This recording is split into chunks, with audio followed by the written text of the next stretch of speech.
नमस्कार, मैं doctor Munjal Thakar Similia classical homeopathy clinic से एक और बार आपसे एक नॉलेज नगेट शेयर कर रहा हूं।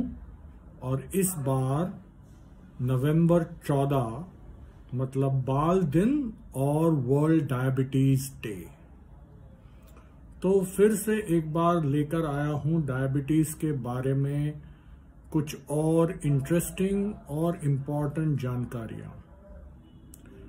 तो डायबिटीज हम सब जानते हैं, स्पेशली जब हम टाइप 2 की बात करते हैं तो हम जानते हैं कि ये एक लाइफस्टाइल डिसीज है और हमारे खाने पीने से और एक्सरसाइज ना करने से ये बीमारी फैलती है, बढ़ती है, और इसे कंट्रोल में लाने के लिए लाइफस्टाइल मॉडिफिकेशन सबसे महत्वपूर्ण स्टेप है।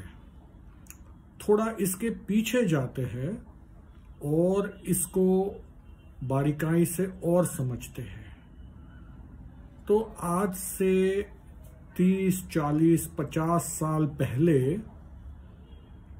जब स्पेशली एशिया, और हम एशियन डायबिटीज की बात करते हैं, वो जो ज्यादा सिवियर होता है western kind of type 2 diabetes से, तो एशियंस में डायबिटीज टाइप 2 सिवियर क्यों होता है? तो सबसे पहले हम जानते हैं कि आज से 30, 40, 50 साल पहले, 60 साल पहले और उससे भी कई साल पहले हमारे पूर्वज जब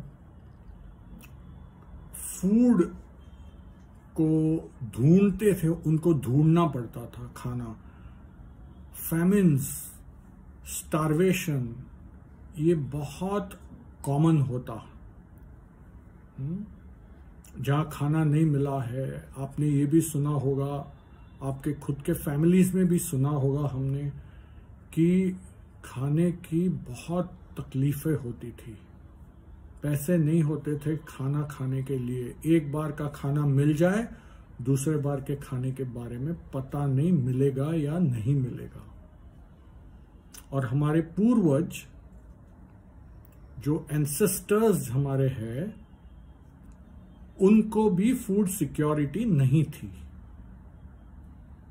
उनको तो फूड को हंट करके जंगल में से लाना पड़ता था। तो इस टाइम जिस तरह से हमारी मेटाबॉलिज्म हमें मिली है हमारे एंसेस्टर्स से, हमारे फोर फादर्स से, वो मेटाबॉलिज्म ऐसी है कि जहां फूड आपका कम हो तो उसे एडजस्ट करते। तो कैसे एडजस्ट करती थी हमारी मेटाबॉलिज्म? थोड़ा भी जब खाना आता था तो पूरा का पूरा एब्सॉर्ब करके, और थोड़ा भी एक्स्ट्रा होता था तो उसे फैट के रूप में स्टोर कर देते थे। और एग्जैक्टली ये चीज अब तक हमारी मेटाबॉलिज्म इस चीज से प्रोग्राम्ड है कि कभी भी खाना नहीं मिलेगा तो एक अंदर स्टोर करके रखना है। अब मिला है 12 घंटे के बाद, 24 घंटे के बाद शायद ना मिले, तो बॉडी अपना डिफेंस इस तरह से करते थे कि जितना खाना आए उसमें से थोड़ा भी जो एक्सेस है उसे बचा के फैट में कन्वर्ट करके बचा के रखती थी। ये बचा हुआ जो फैट हमारे बॉडी में था, उससे एनर्जी मिलती थी जब खाना हमें नहीं मिला हो। तो ये चीज सालों साल तक, हजारों साल तक ह्यूमन रेस की मेटाबॉलिज्म ये चीज से डिजाइन हुई है। अब देखिए लास्ट 20 साल, 25 साल में क्या तब्दीलियां आ गई है हमारे सराउंडिंग्स में। बहुत कम सिचुएशंस ऐसी है कि खाना अब नहीं मिलेगा, ऐसी सिचुएशन ही ऑलमोस्ट एग्जिस्ट नहीं हो रही है।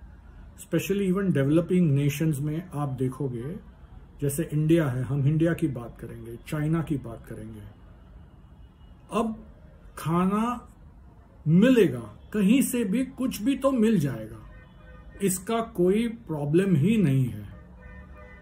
सिर्फ मिलेगा ही नहीं बट एक्सेस में मिलता है।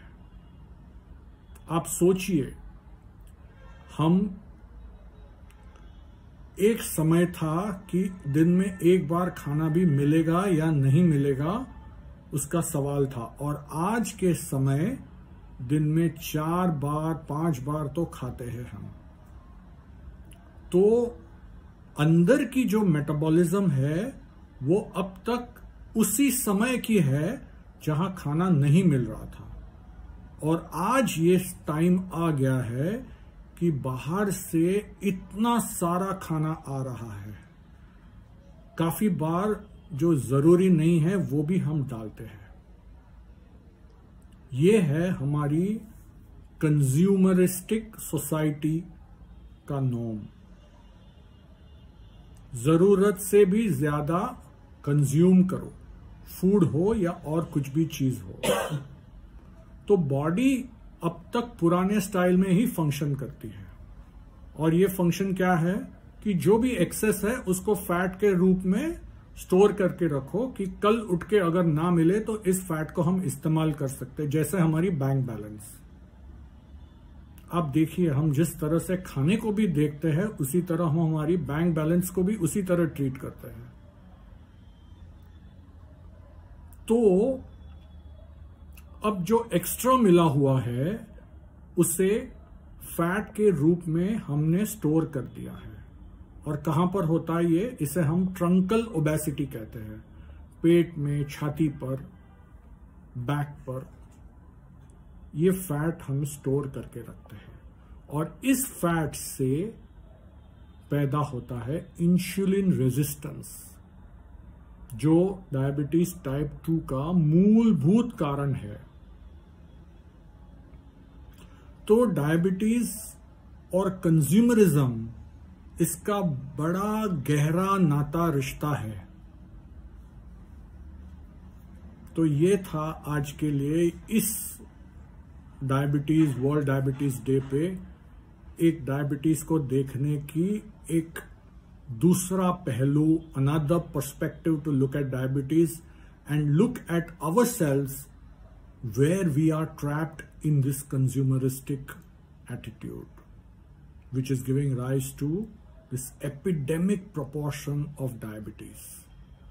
So do share, do like this video, and we treat diabetes in an integrated manner. Feel free to book your appointment in the details given below, and I will be there to help you with this very, very morbid disorder.